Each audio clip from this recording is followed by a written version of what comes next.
The Selfish Path to Romance. Download Chapter 1 for free at drkenner.com and at amazon.com. Hello, Dr. Kenner. My name is Shawn, and I've been married for 2 years, and my wife, Melissa, never wants to have sex. We have a 2-year-old child, Jody, and ever since then, our sex life has not been the best. She says it hurts when we do have sex, and I believe her, but I still want it. So what do I do?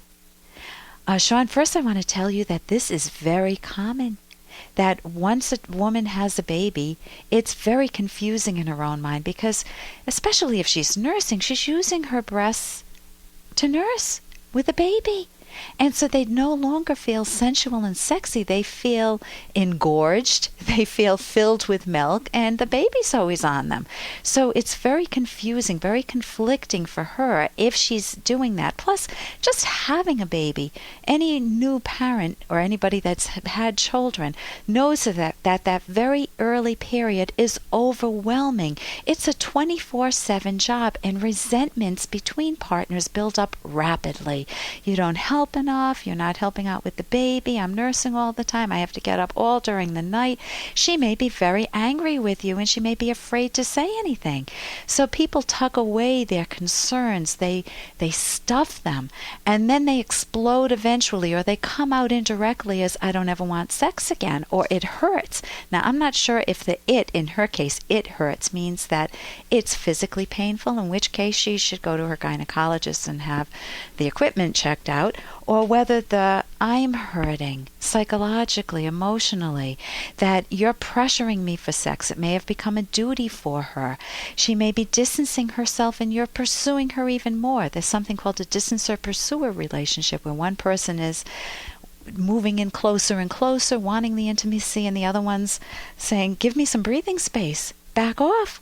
I don't want to have to do this. It shouldn't be a should. She may not feel at home with sex to begin with. A lot of women, even though it's much more out in the open now, they still can feel selfish and they feel like they need to please the man, so it becomes a duty very quickly. If she's taken an avoidance strategy, it hurts and she's backing off, then you need some help. I recommend... Hey, I got to interrupt this because we've got to pay some bills. 30 seconds, that's it. A very quick ad and then Ellen will be back. Romance. Ugh. I wish guys knew more about what we want from a relationship. Boy, I wish I knew more about what I want. Where's that ad I saw? Here it is. The Selfish Path to Romance. A serious romance guidebook. Download Chapter 1 for free at selfishromance.com and buy it at amazon.com.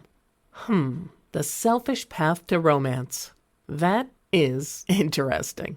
If she's taken an avoidance strategy, it hurts and she's backing off, then you need some help. I recommend reading a chapter in one book, The Good Marriage. It's a chapter called The Third Task, where where the authors Judith Wallerstein and Sandra Blakesley talk about how common it is when you have a baby to have this happen. She says it's very hard to make room for the baby and to still keep your romantic life alive, and that let me just read you something from this. They do not know how to allow the child not to take over the marriage. At the same time, they should not allow the children to take over the marriage. It helps greatly to know ahead of time that the post-birth period is stressful. The woman needs to apportion her attention between her husband and child, recognizing the importance of her role as a wife and sexual partner. And then later on in this chapter, she talks about ways you can do this. You can go for dinner once a week. You can, without discussing the children at the dinner, you can do what my husband did. I used to tease and say he handcuffed me and took me away for a weekend to a bed and breakfast. It was a lot of fun. You can do that. You can go away for a weekend to a B&B or hiking, but you need to be able to keep the relationship alive and work together on that. Otherwise, she'll feel pulled by you, and she'll resent it and resist it. So the resentments have to come out in the open. You need to talk about the sexuality in a way that's pleasing for both of you. She needs to hold on to herself during sex and let herself enjoy the experience rather than to feel like it's a duty and she's got to please you and then get the task out of the way, like folding the clothes. So there's a lot to this, but just know that this is very common at this stage in your lives. And the resolution, a lot of people don't resolve this problem, leads to many divorces. So I hate to see you go that route. So I would get the book and read it and try to fix the relationship. And here's a little more from Dr. Kenner. Hi, Dr. Kenner. My name is Sue, and I'm using my daughter's email. Her name is Jasmine. She's 16 years old, and instead of having an invisible friend, it seems she has an invisible enemy. I would appreciate a response on what I need to do about this. Thanks, and have a great day. Thanks, Sue.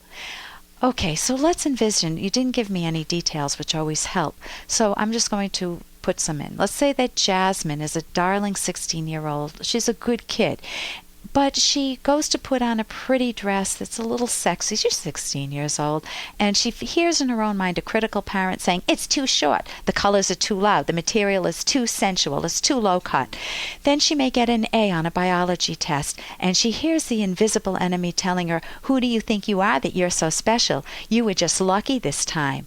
She may find a guy that she likes, but her imaginary friend says, what the heck do you think he'd see in you? She may want to join a club, but she hears this inner voice saying, nobody would like you.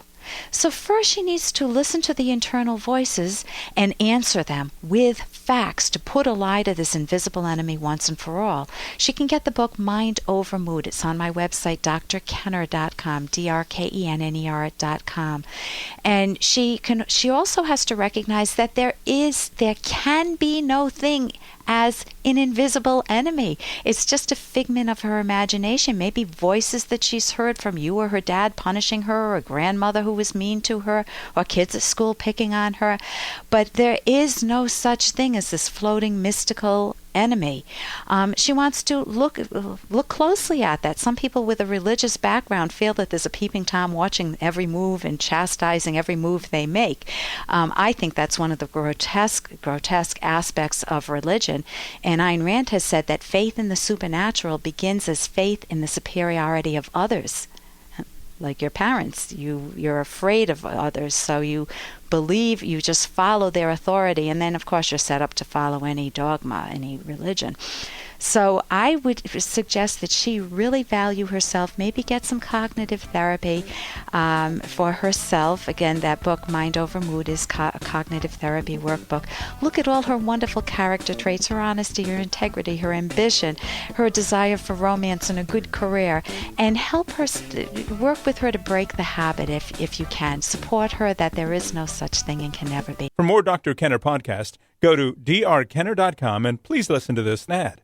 Here's an excerpt from The Selfish Path to Romance by clinical psychologist Dr. Ellen Kenner. One way to cherish your partner is to be reasonably generous with your time. Cook a special meal, make your partner a romantic card, write a tender email that expresses your love accurately, or take the kids for the day and let your partner have the day off. You might also offer to run errands or do chores if your partner's busy with a work project.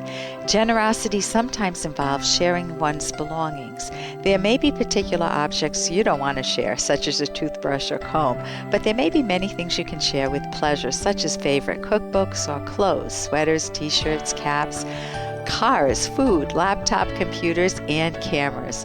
Of course, partners shouldn't take unfair advantage of one another by monopolizing something the other person needs, such as a computer.